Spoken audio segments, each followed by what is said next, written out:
আমরা যারা নামাজ পড়ি না, নামাজকে অবহেলা করি, আজকের ভিডিওটি তাদের জন্য। সবাই শেষ পর্যন্ত শুনে যাওয়ার অনুরোধ রইল। কৃষককে প্রশ্ন করা হলো, নামাজ পড়েছেন? কৃষক বলল, আমরা তো চাষা বসা মানুষ, দিনে আনি দিনেই খাই, আমাগো কি নামাজ পড়লে চলবো? নামাজ পড়লে কাজ করম কখন? চাকরিজীবীকে প্রশ্ন করা হলো, আপনি করেছেন নামাজ? চাকরিজীবী বলল, আমরা তো চাকরিজীবী মানুষ, পরের চাকরি করি, সময়ের আগে ডিউটিতে যেতে হয়, নয়তো কপালে থাকে বসের চোখ রাঙ্গানি, আমাদের নামাজের সুযোগ কোথায় বলেন? এক ব্যবসায়ীকে প্রশ্ন করা হলো, আপনি নামাজ পড়েছেন? ব্যবসায়িক বলল, আমি তো ব্যবসা করি, মাত্রই দোকানটা খুলেছি, নামাজ তো পড়তেই হবে, এটা তো ভালো কাজ, কিন্তু দোকান রেখে নামাজে গেলে দোকান দেখবে কে বলেন? একটা ছোট ভাইকে প্রশ্ন করা হলো, তুমি কি করছো? সে বলল, আমি একজন ছাত্র, কলেজে পড়ি। তাকে প্রশ্ন করা হলো, নামাজটা পড়েছো তো? ছাত্র ভাই বলল, কি যে বলেন, পড়াশোনার যেই চাপ, নামাজ পড়ার সময় কই, তাছাড়া কাপড়টাও পাক পবিত্র নাই, কেমনে কি করি বলেন?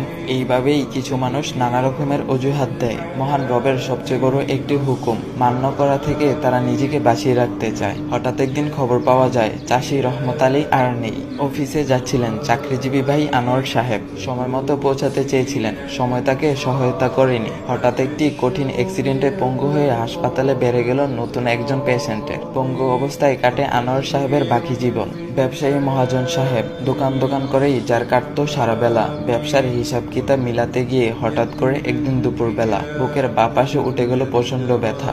নামাজ পড়ার সময় ছিল না যেই লোকটির, আল্লাহকে দেওয়ার মতো সময় কখনো হয়ে ওঠেনি। হ্যাঁ, তিনি হসপিটালে নেওয়ার আগে চলে গেলেন ওপারে। আর হে, ওই যে যুবক ছাত্র ভাইটি, নামাজে যার ছিল চির গাফলতি, অল্প বয়সে ক্যান্সারে সেও চলে গেলেন একদিন। বড় আশা ছিল তার জীবনকে নিজের মতো করে সাজাবে, জীবনের রং রস গন্ধে মাতাল ছিল তার মন, আল্লাহকে চেনার মতো সময় ছিল না তারও। এখন আমরা কি ভাবছি?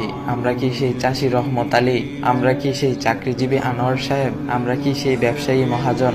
নাকি আমরা সেই ছাত্র ভাইটি? এতই তাড়াতাড়ি কি মারা যাব আমি? এখনো তো অনেক দেরি আছে। অথচ মৃত্যু প্রতিদিন আমাদের সামনে থেকে কাউকে না কাউকে নিয়ে যাচ্ছে। হ্যাঁ, যেতে হবে আমাকেও একদিন। রাসূল সাল্লাল্লাহু আলাইহি ওয়াসাল্লাম বলেছেন, বুদ্ধিমান তো হচ্ছে সেই ব্যক্তি যে তার ভুল ত্রুটি নিয়ে চিন্তা করে এবং মৃত্যুর পরবর্তী জীবনের জন্য ন্যাক আমল করে। অর্থাৎ বুদ্ধিমান হচ্ছে সেই ব্যক্তি যে কিনা নিজের দুষ্কৃতি নিয়ে চিন্তা করে, গুনাহের জন্য অনুতপ্ত হয়, তওবা করে এবং মৃত্যুর পরবর্তী জীবন আখিরাতের জন্য ন্যাক আমল করে রাখে। হে প্রিয় ভাই ও বোন আমার, এখনো সময় আছে, খুব বেশি দেরি হয়ে যায়নি। এখনই ফিরে আসুন রবের দিকে, গুরুত্ব সহকারে নামাজ আদায় করুন এবং আল্লাহর হুকুমগুলো যথাযথভাবে পালন করুন। দেখবেন জীবনটা অনেক বেশি সুন্দর হয়ে গিয়েছে, আল্লাহর পক্ষ থেকে সাহায্য আসতেছে, আর জান্নাতের নাজ নিয়ামত সেটা তো আপনার জন্যই অপেক্ষা করতেছে। আল্লাহ তাআলা আমাদের সবাইকে 5 ওয়াক্ত নামাজ পড়ার তৌফিক দান করুক, সবাই বলি আমিন। তো গাইস, এই ভিডিওটা সবাই সবার কাছে শেয়ার করে দিবা, আর